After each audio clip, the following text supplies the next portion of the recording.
Anchor is the easiest way to make a podcast. Anchor gives you everything you need in one place for free, which you can use right from your phone or computer. Creation tools allows you to record and edit your broadcast so it sounds great. And they even distribute your broadcast for you so that it can be heard everywhere. Spotify, Apple Podcasts, and Google Podcasts. So make sure you download the Anchor app or go to anchor.fm to get started.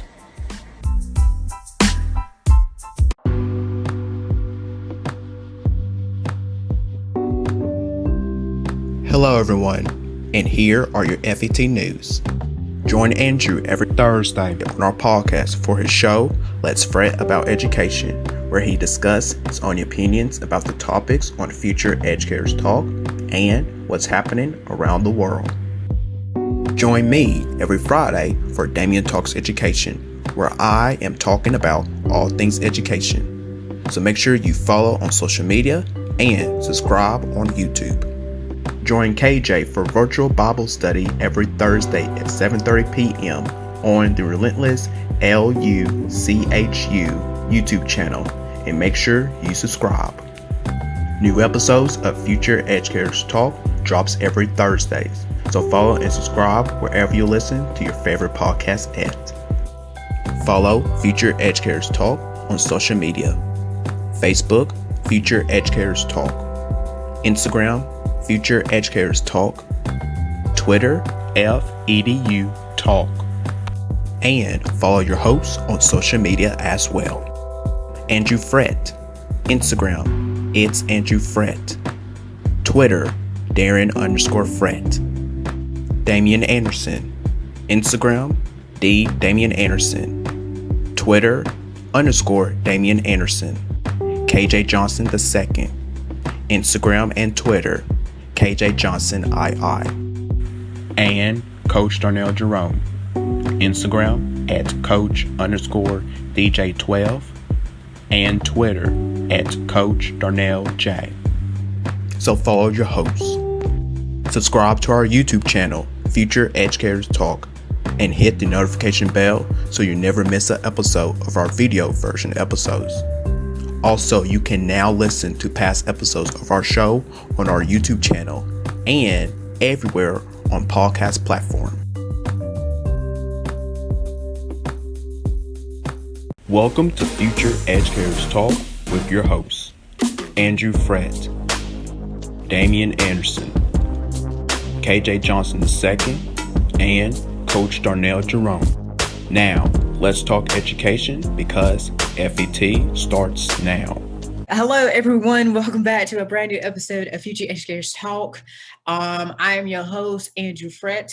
As you can see or hear on today, I'm running solo today. Yes, I'm running solo. KJ is out, Damian is out, as well as Coach DJ is out. So I'm running solo. So we're gonna get to this together, okay? COVID-19 motto. We will get to this together. But today I do have a special guest though. I won't be doing this alone. I should have did my research, but you're a host of a podcast. You're very active on Twitter. You're very active on Instagram. And just tell us about yourself. Yeah, that is no problem. Hey, y'all. This is Marquise Davon. That's just my social media across all. Marquise Richards, that's my government. So, hey, it's out here. I'm an educator in the Philadelphia area. I primarily focus on social justice, hip-hop education, and socio-emotional learning. I do a lot of stuff in the world of education as well. So I started out in the ed tech space, moved to after school, special programming throughout the summer, where I do a STEM camp, STEM and social justice camp, which has been pretty dope. So that's what I normally do over the summer. But also just now I'm going to be a 5th grade teacher next year. So, hey, we out here.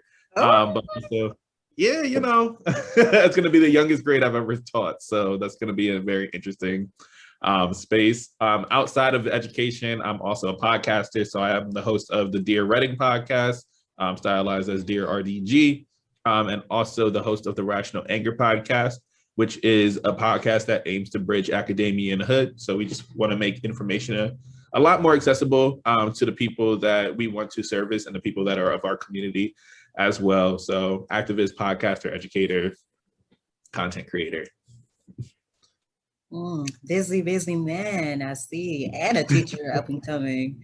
So this fits perfectly because you're about to be a future educator in the making.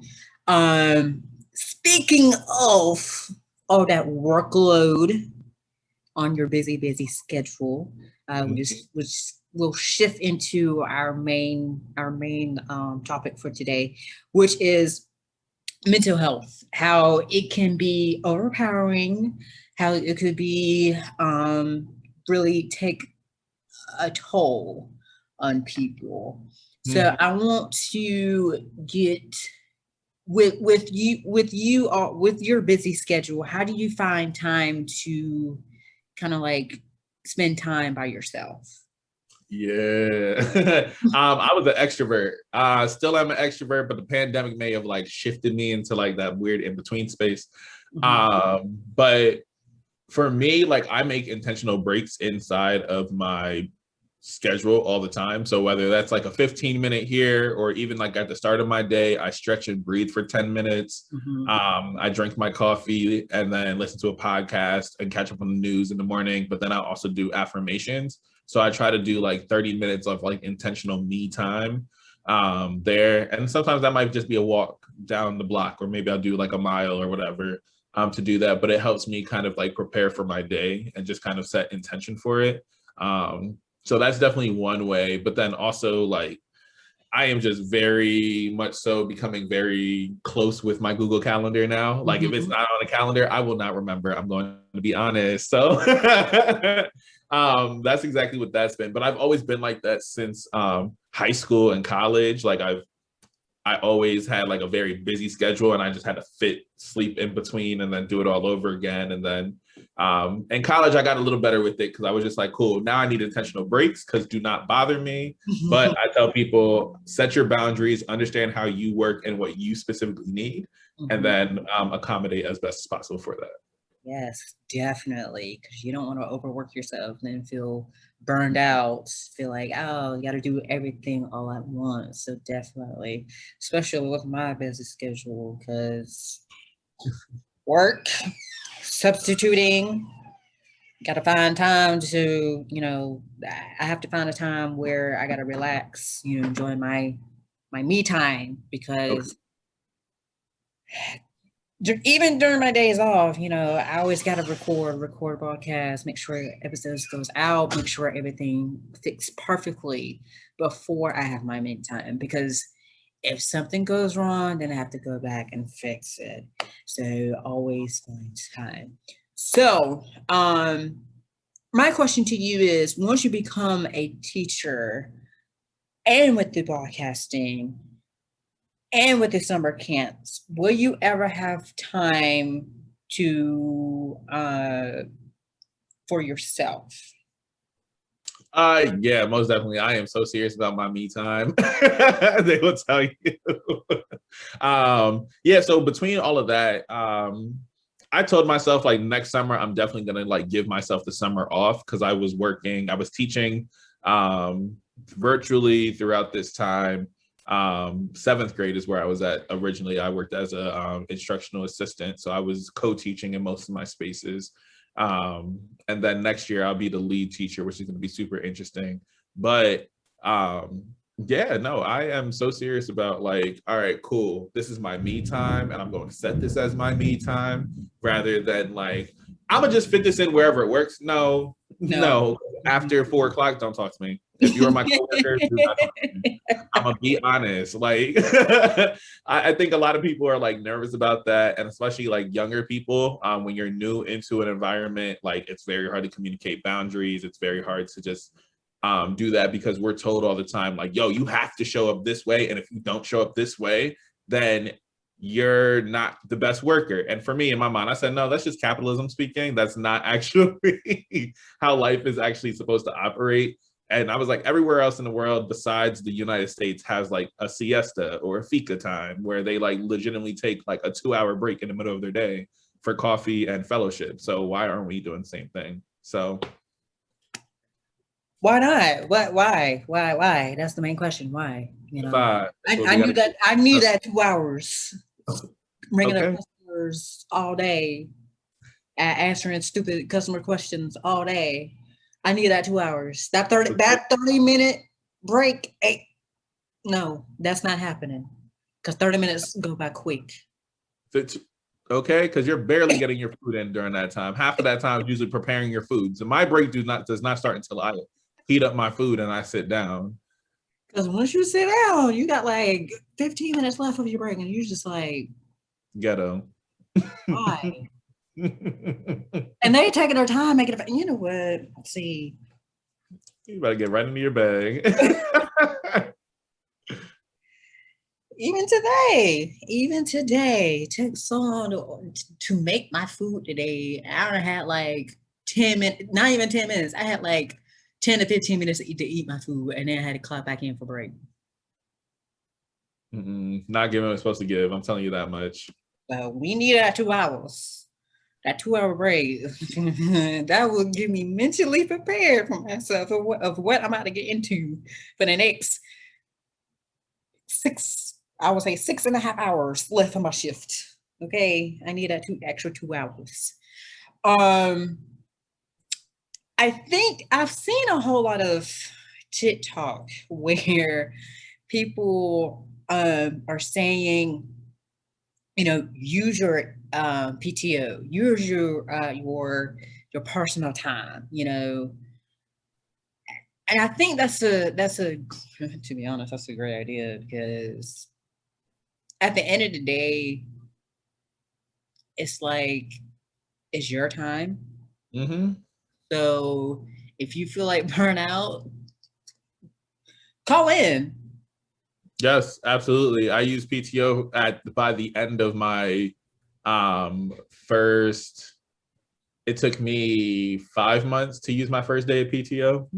And I said, no, I need to actually be using this. Like, there are times where I don't need to be working. I can have like intentional time for me, and like, let me actually set that.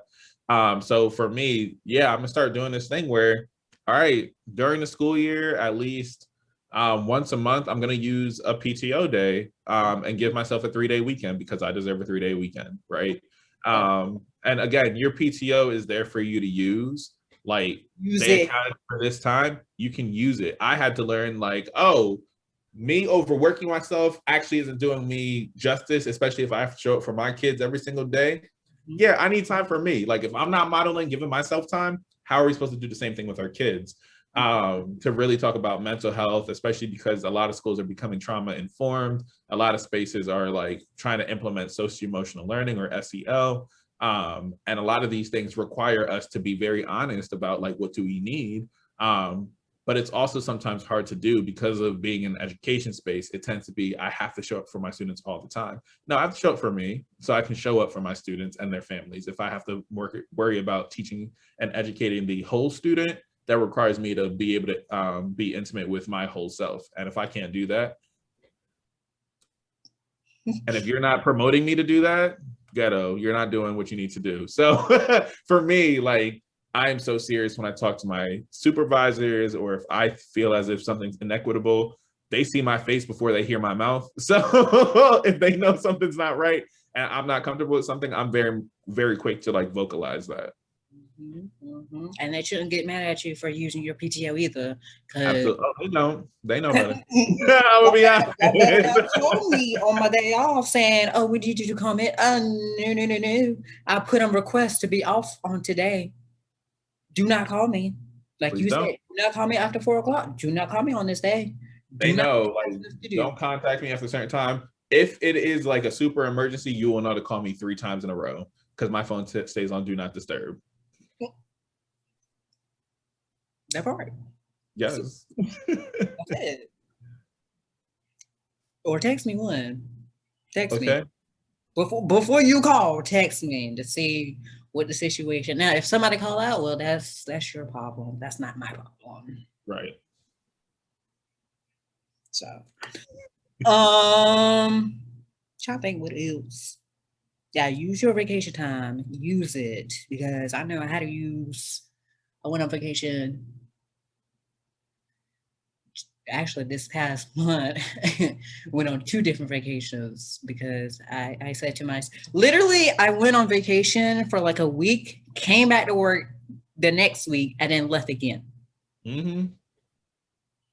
I said, no, because it's like, it's not, to me, working at a retail store, it's like some days you're just like, I don't want to be there.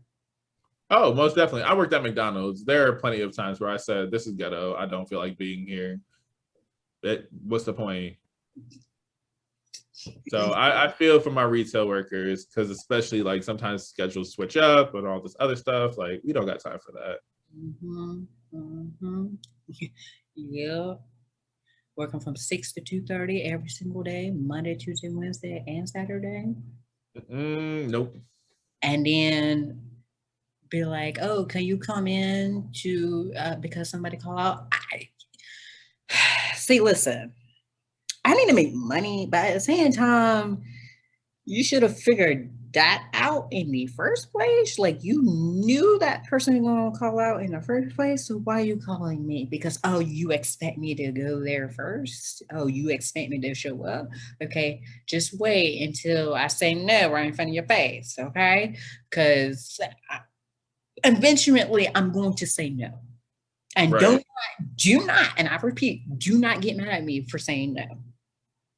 Right. Because I feel like if you're saying no to your supervisor, it, like, I don't know, it feel like they're gonna get mad at you for saying no. At the same time, it's just like, it's your opinion.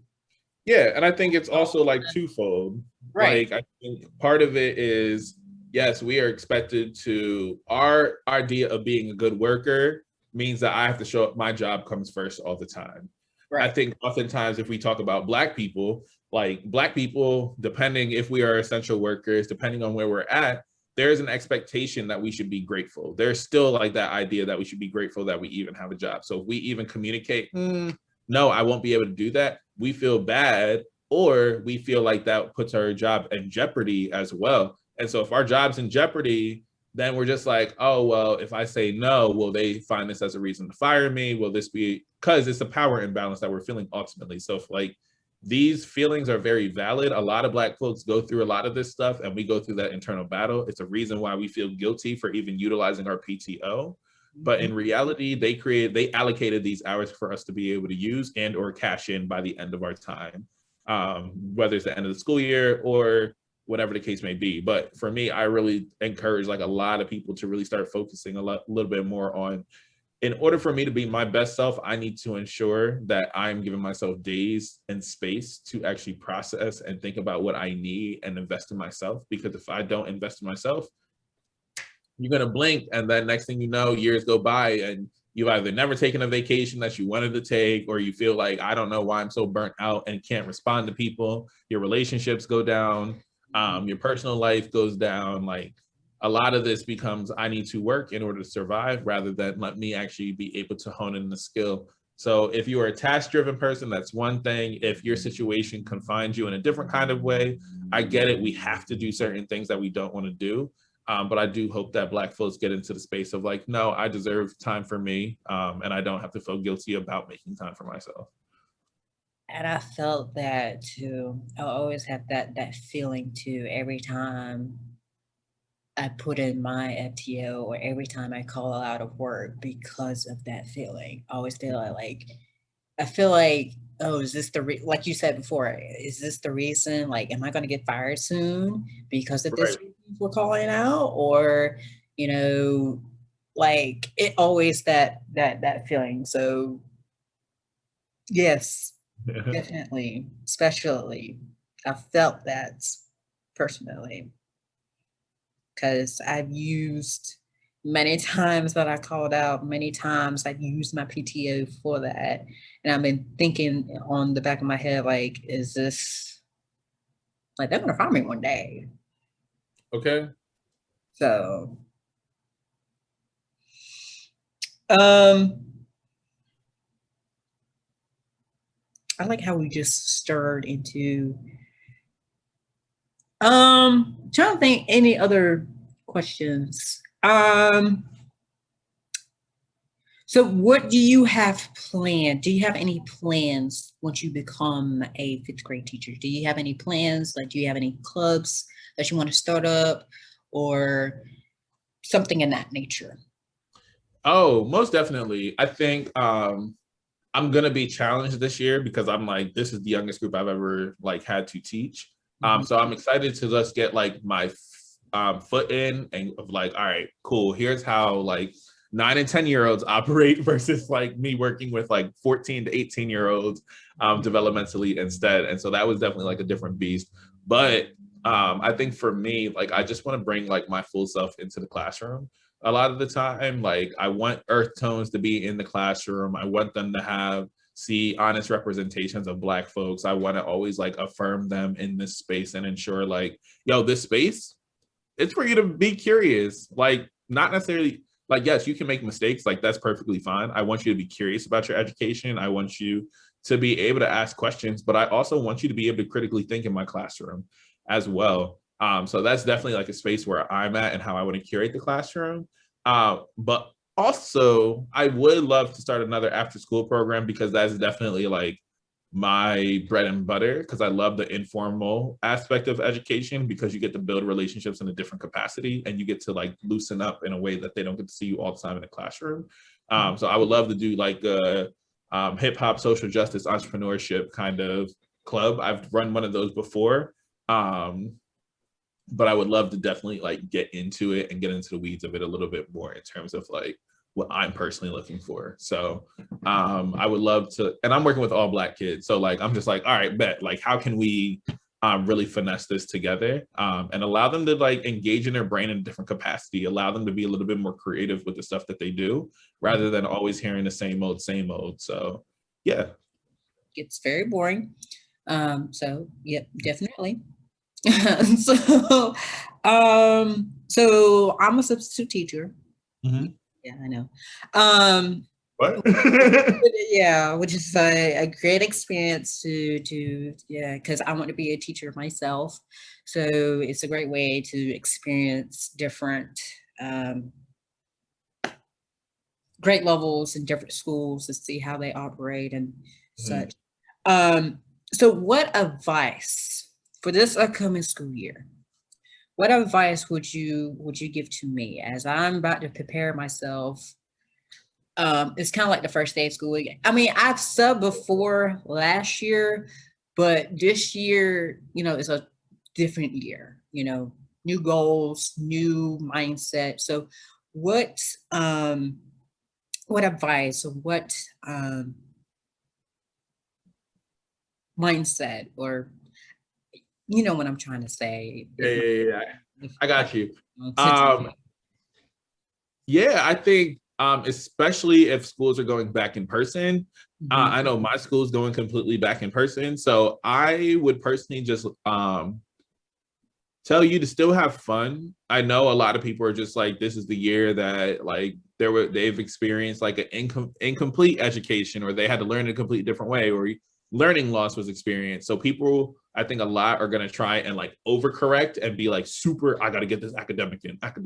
No, make sure like, especially going into these spaces, build relationships. Like make people feel comfortable, especially no matter what space you enter into. They are looking for community more than they are looking for like education right now. And I think if people are able to kind of find like that sweet spot between community and education, then you're going to be golden. But I really think like a lot of people are going to be like, nah, they lost mad year. They lost a whole year. Like they did not learn. They did not figure anything out. X, Y, and Z. Lead with care. Lead with community. Okay. Yeah. I'll make sure I have that in my mind. I was about to sub this week actually is Thursday, so you got to have that mindset ready. Yeah, most definitely. And like, just be patient too. Like, because they are going to readjust, and they've experienced like a lot of trauma due to the pandemic and the social unrest. And so having to go back into schools, kids have either developed and adults too, like, let's not play, social anxiety around other people. Like, can I interact with this person? Having to like build these relationships again, because some people might have only been virtual, so they haven't seen each other in person for the longest time. So it's really just building out stuff like that I think is going to be crucial when you're in these spaces with younger people. I was about to say, especially with virtual students too, because they've been virtual this past school year, and they're about to go to back to in person. So things going to be a little bit different for them. So I totally agree. I don't have any more questions for you, unless you have any questions for me. I'm chilling on this end, to be honest. Yeah. Anyway, so I think this will conclude our fun episode. So thank you for joining me on this special episode. So where can people follow you at? Well, of course. Well, where can people follow you at and your projects? Oh, most definitely. I'm Marquise Davon across all platforms. So that's Instagram, TikTok, Snapchat, Twitter. Twitter is the streets that I normally reside at. Those are my favorite spots. That's my favorite street to live on.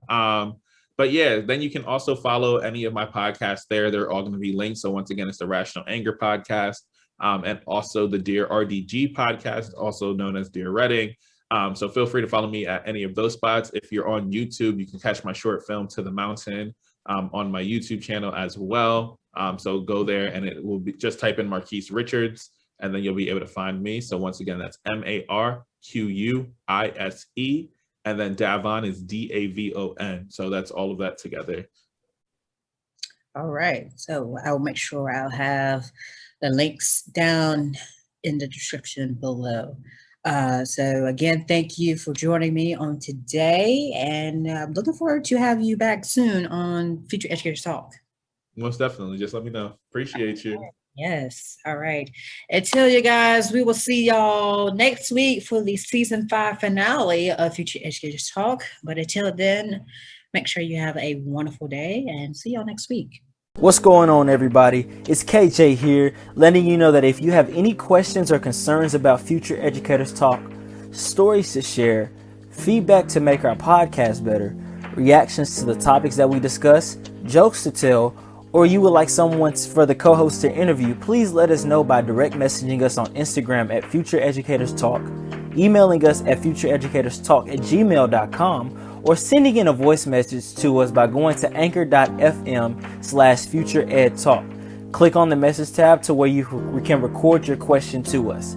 Once again, we thank you for listening. Thank you for your continued support, and we cannot wait for you to tune in. Don't just listen to Future Educators Talk on your smartphone. Continue the conversation online. Like us on Facebook. Be a part of our conversation by telling us what you think of our episodes. Join us on Instagram for behind-the-scenes content. Follow us on Twitter to stay up to date with what's happening on our podcast.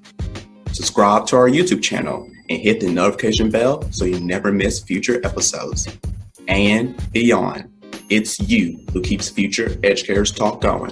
So like, comment, share, subscribe, review, and connect everywhere with us you get social. So let's listen together.